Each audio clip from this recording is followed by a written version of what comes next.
சத்தியவேல் வந்து கூட்டு போயிட்டு அவங்க வீட்டில் அடுக்கி வச்சாருங்க. அடுக்கி வச்சு என்ன அடி கொண்டாட்டி அவங்க வைப்பு ஃபோன் கொடுக்காம செய்யாம கொடுமைப்படுத்தி அவனை போலீஸ் ஸ்டேஷனுக்கு வந்து கூப்பிட்டு அசிமசமா வார்த்தை கேட்டு 10 லட்சம் ரூபா எங்கள் மாமனார் 2 லட்ச ரூபா வாங்கியிருக்காரு, செஞ்சிருக்காரு. 2 லட்ச ரூபா மாமனார் வாங்கியிருக்குது. நான் 5 வருஷத்துக்கு முன்னாடி 5-6 வருஷம் கொடுத்துட்டுருக்குறாங்க. அதை கொடுத்து எனக்கு 10ல் எனக்கு துட்டு வரணும்னு சொல்லி இவ்வளோ எடுத்து வச்சுட்டாங்க. 3 நாள் எங்களுக்கு முந்தானே நைட்டு அவங்க அக்காவுக்கு மெசேஜ் பண்ணாங்க. அக்கா என்னை யாருன்னு தெரியல, கூட எங்கெல்லாம் இருக்குது, என்னை யாரும் தெரியல, ஃப்ரிட்ஜுக்கிட்ட எந்த ஃப்ரிட்ஜுன்னு எனக்கு தெரியலம்மா, திருப்பத்தூர் எத்தனை ஃப்ரிட்ஜ் இருக்குது, எந்த ஃப்ரிட்ஜுக்கு இல்லை, ஃப்ரிட்ஜுக்கிட்ட வாமா நான் இது பண்ணுறேன், நான் வரேன். அவங்க கட் பண்ணிட்டேன்.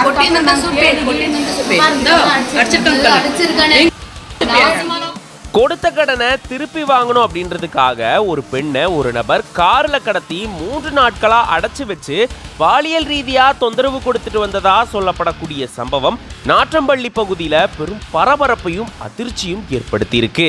என்ன நடந்தது விரிவா இந்த வீடியோல பார்க்கலாம்.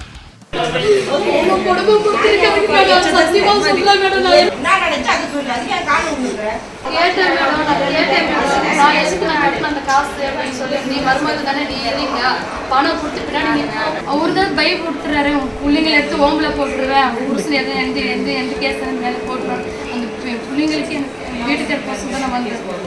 அந்த பெய்த்துல தான் அந்த ஸ்டேஷனுக்கே நான் வந்தேன்.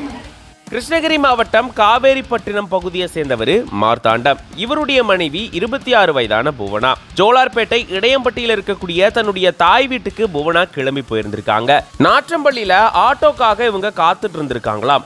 அப்பதான் காக்கங்கரை பகுதியை சேர்ந்த சக்திவேல் அப்படின்றவர் கார்ல வந்து வீட்டில் விடுறதா சொல்லி புவனாவை கூட்டிட்டு போனதா சொல்லப்படுது.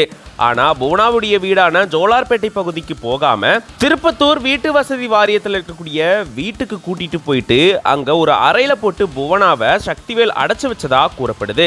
3 நாட்களா சக்திவேல் புவனாவை தொந்தரவு செஞ்சுட்டு வந்ததாகவும் பாலியல் ரீதியா தொல்லை கொடுத்துட்டு வந்ததாகவும் சொல்லப்படுது. இதை தொடர்ந்து புவனா தன்னுடைய உறவினர்களுக்கு இது சம்பந்தமா மெசேஜ் அனுப்பியிருக்காங்களாம்.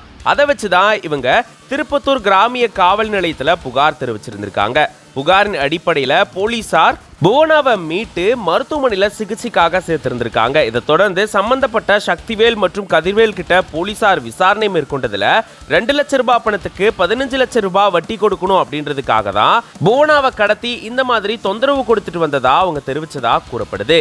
இந்த சம்பவம் அந்த பகுதியில பெரும் பரபரப்பையும் அதிர்ச்சியும் ஏற்படுத்தி இருக்கு.